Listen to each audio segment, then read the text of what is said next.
Raye, welcome to the Top 40 studio. Hello. Nice to have you here. Thanks for having me. It's very nice and pink. Yeah, that's our color. Yeah, I can see. I like it. That's good. Okay, so you're in Oslo for just one day, huh? Yes. In and out, quick trip. Oh my God. So it's a busy day. Yes, very busy. Okay, and you're doing promotions for Cigarette, your new song. Mm-hmm. Oh, it's a great song. We're obviously. Do you like it? I love it. Yay! It's very cool. Tell me, how did it come about? So I wrote the song. I was in LA with a few friends, and I kind of loved it, and I loved the metaphor. I think cigarette was quite something that just stuck in your head visually. But I remember, feeling like it kind of needed something more, and I hit up Mabel and Steph London, who are the two girls who are on the song, and they loved it, and we kind of got in the studio, and it all came together really quickly. Right. Yeah, so it was really organic and natural vibes. Cool. And we've had Mabel here in the studio before. You're good friends with her, aren't you? Yes. Cool. What does she mean to you? How did you guys get to know each other? So we're on the same label, and we kind of, we went through a phase of being compared a lot, which is something that's very unhealthy and very common in this industry, girls comparing girls, and it all seeming like it needs to be a competition. And I think very early on we kind of met, and we realized, it didn't need to be that. So collaborating on this song was something really special, I think, for both of us. Yeah. That's awesome. And you've said before that it's very important for you with women backing each other up, right? 100%. Yeah. And why is that important to you? Obviously it is, but yeah, I think girls are kind of bred to see other women as competition, or I don't know. There's just kind of you compete for men's attention, so to speak, and I don't like that, and I don't think it's healthy. And I think this new generation, and everybody's so educated and aware and woke, right? You know what I mean? And I feel like women now are kind of aware of the places that we've been put in the past, and we want to progress to something new and uniting, not competing. And I think it's so healthy and so important. Yeah, it's so good. And it's so good with you, you're a role model to so many girls that you have that kind of message to send them. It's amazing. And so we were talking about it before the interview, you've done so much, and you're only 20 years old. Yeah, it's amazing. But you have worked with so many people, and you've worked with many Norwegian artists. We were talking about Matoma, Astrid S, Ina Wroldsen, Madcon, I think. Yeah, and then obviously Mabel, and you've been you were nominated for the BBC Sound of Music, weren't you? Yes. That's awesome. So too. that was amazing. That was I think last year. Yeah. But you've started very early. You met your current manager when you were 13, was it? Yeah, I was 13. God, that was 7 years ago now. Yeah, but we're very much working. He's one of my best friends at the same time as, being an incredible manager to me. Yeah, he's great. Well, how did you know at that young age that you wanted to do music? I don't know. I just, it's all I remember wanting. I think I must have been 7 or 8, and I used to watch my dad playing piano, and I'd be like, teach me, I want to learn, I want to write songs.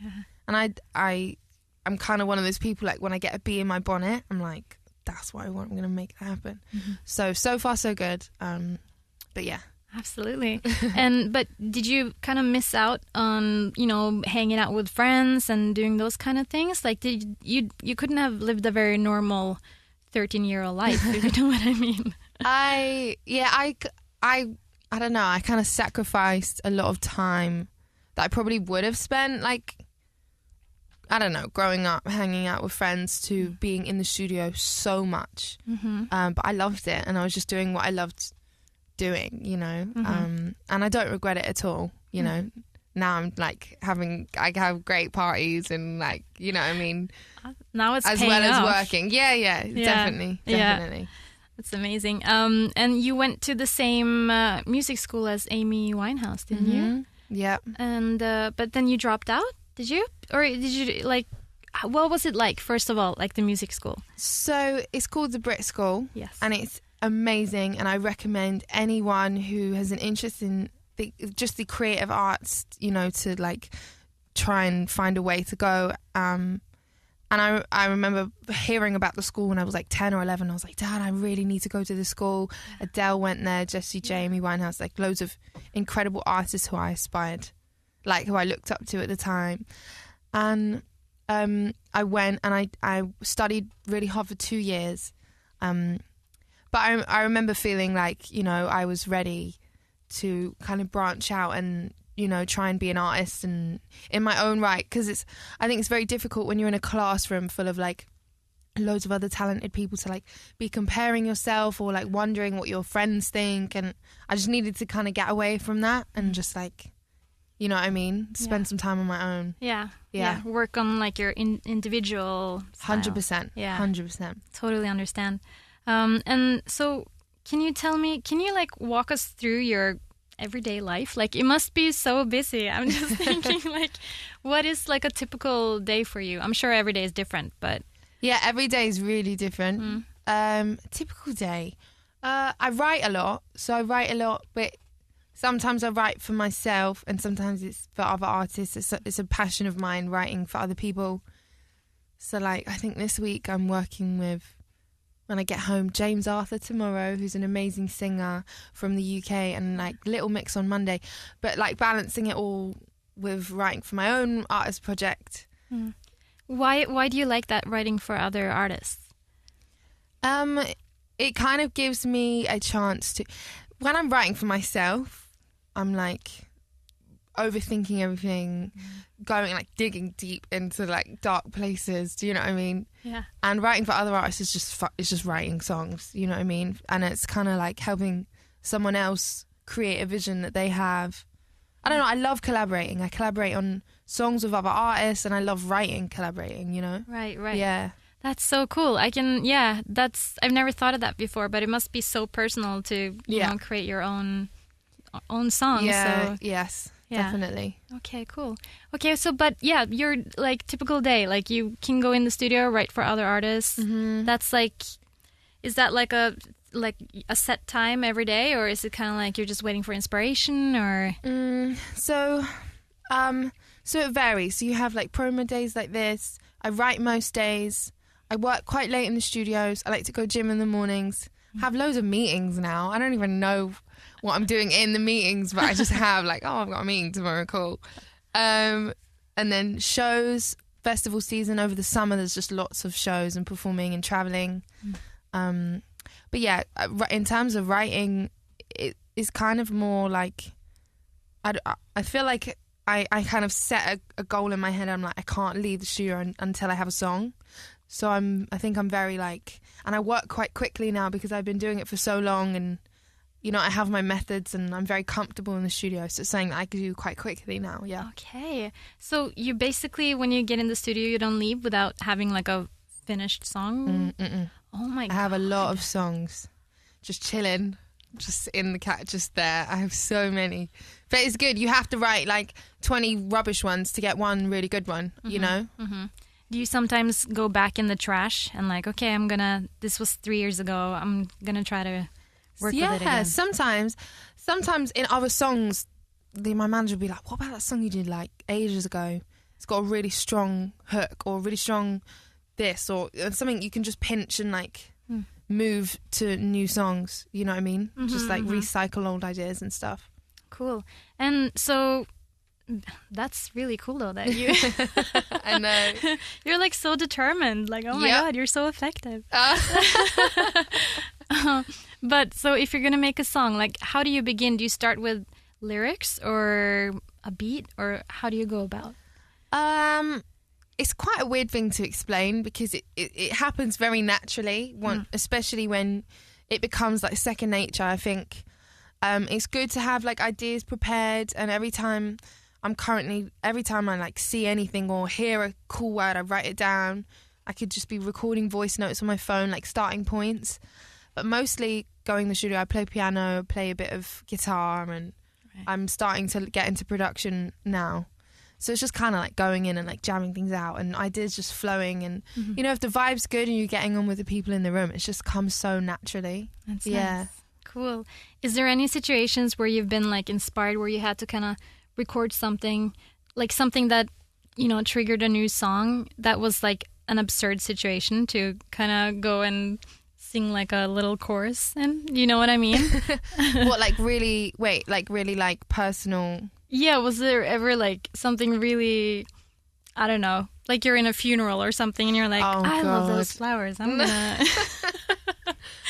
I feel like, I don't know, I feel like all artists, you know, make like dark situations and crazy messed up things that happen or can all be manipulated into your art, you know what I mean?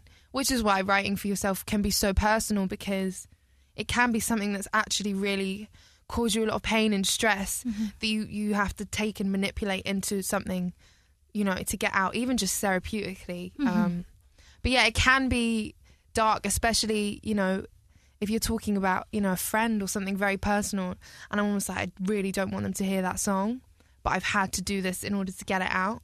Okay. You know what I mean? But I'm like, I don't know what I'm going to do if I actually want to put it out. You know what I mean? Yes, because that was going to be my next question. Like, if there's ever anything that's like, no, this is too personal, I can't. Right. Yeah.